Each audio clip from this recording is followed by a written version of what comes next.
주변 사물 그리기 세 번째로 우유팩을 그려보려고 합니다.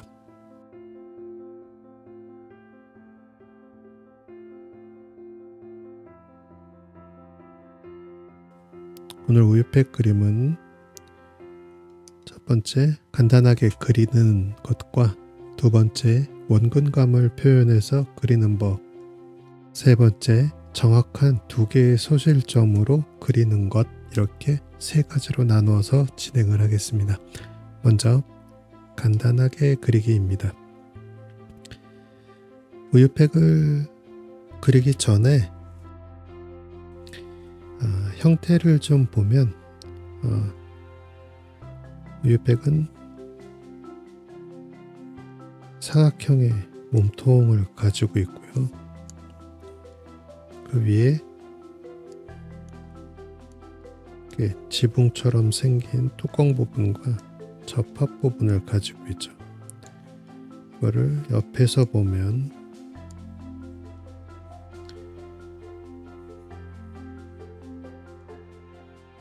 이런 형태로 생겼습니다. 종이가 접합된 부분이고요. 지붕 같은 부분, 몸통 부분이죠. 지붕 같은 부분은 실은 안으로 이렇게 조금 접혀져 들어가 있어서 이 부분을 잡고 뚜껑을 열 수 있게 되어 있는 구조입니다. 자, 이 앞면과 뒷면을 잘 생각을 하면서 두 개를 더해서 그림을 그려보죠.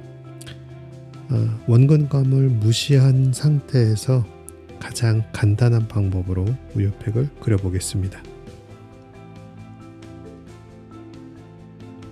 원근감은 무시되었기 때문에 일단 직사각형을 그리고요.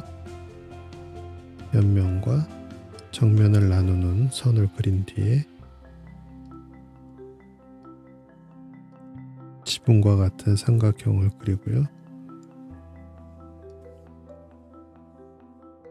자, 이렇게까지만 하면 집 그림과 큰 차이가 없습니다.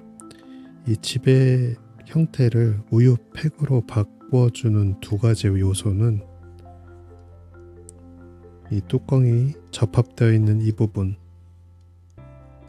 그리고 뚜껑을 열기 위해서 사선으로 들어가 있는 이 부분, 이 두 가지가 추가가 되면 집이 아니라 우유팩으로 보이게 되는 거죠. 여기는 안으로 들어가 있으니까 명암을 주도록 하겠습니다. 그리고 저는 테두리를 조금 두껍게 칠해서 정리를 해주죠. 자, 가장 간단하게 우유팩을 그려봤습니다. 두 번째는 원근감을 이용하는 방법입니다. 원근감은 먼저 간단하게 그리는 방법으로 그렸던 그림에서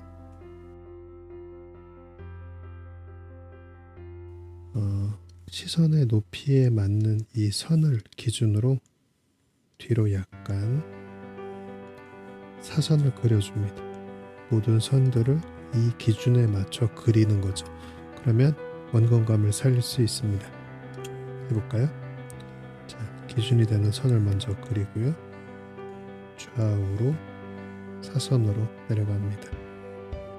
이렇게 되면 약간 입체감을 갖고 있는 박스를 그릴 수 있고요. 자, 여기서 이렇게 외곽선을 정리해주고 아까랑 동일하게 접혀 들어가는 부분을 표시해주면 우유팩을 완성시킬 수 있습니다.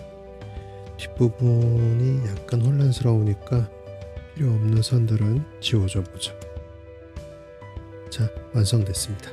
세 번째, 정확한 두 개의 소실점으로 그림을 그려보도록 하겠습니다. 이거는 크리타의 어시스턴스 기능을 좀 이용을 하게 될 거고요. 크리타뿐만이 아니라 대부분의 드로잉 프로그램들은 이런 원근감 또는 소실점을 이용한 기준선 가이드라인 기능 등을 제공하고 있습니다.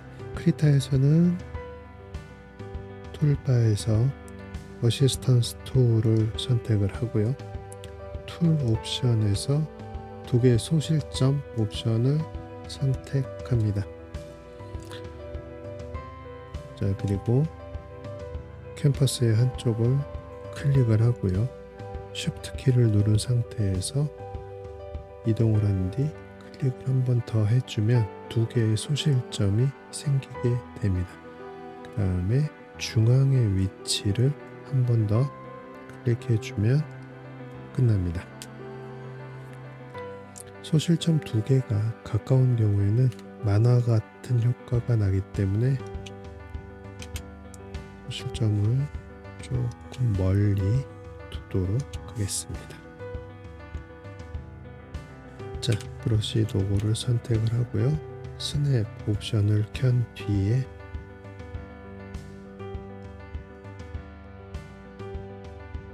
밑에 그리드를 기준으로 2칸 정도 되는 공간을 활용해서 지금 현재 스냅이 걸려 있기 때문에 소실점의 위치와 정확한 방향으로만 선이 그려집니다. 다른 쪽으로 선이 그려지는 거를 걱정할 필요 없이 그려줄 수 있고요.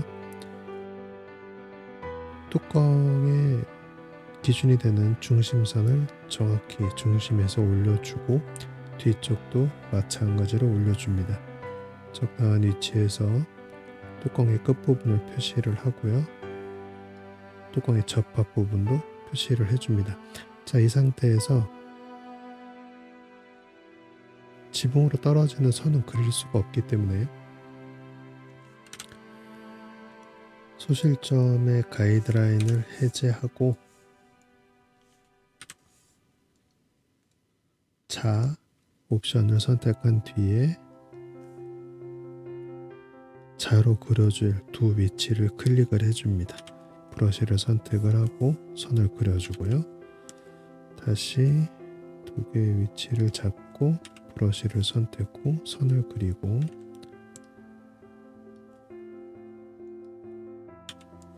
같은 방법으로 나머지 선을 그려줍니다. 끝났으면 가이드를 빼고요. 자, 이렇게 해서 전체적인 윤곽이 잡혔고 이를 러프 스케치 삼아 그림을 하나 올려줍니다. 이거는 제가 좀 손그림과 같은 부드러운 선을 좋아하기 때문에 하는 작업이고요.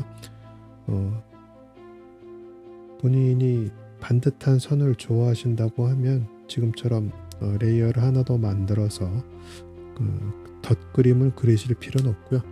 기존에 그렸던 선을 정리해서 그림을 완성시키시면 됩니다. 여기는 전적으로 개인의 취향과 습관 차이인 겁니다. 자, 브러쉬 도구를 선택을 하죠. 늘 말씀드리지만 저는 좀 선이 지저분하게 많은 걸 좋아하는 편이기 때문에 좀 왔다 갔다 하면서 선을 그리고 있고요. 겹치거나 꼬불거리거나 그런 선들은 신경 쓰지 않습니다. 그냥 처음부터 나는 선을 똑바로 못 그려 라고 그냥 생각을 하고요. 똑바로 그리는 선에 미련을 버렸습니다.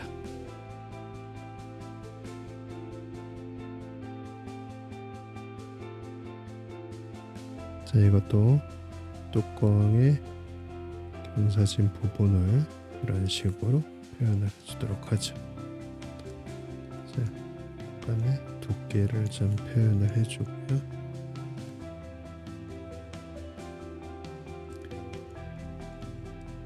빗금으로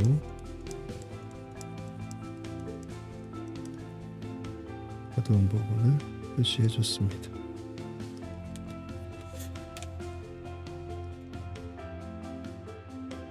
뒤에 그려져 있던 기준선들은 한번 지워보죠.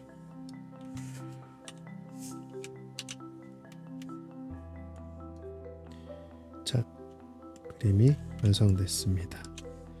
자, 보시면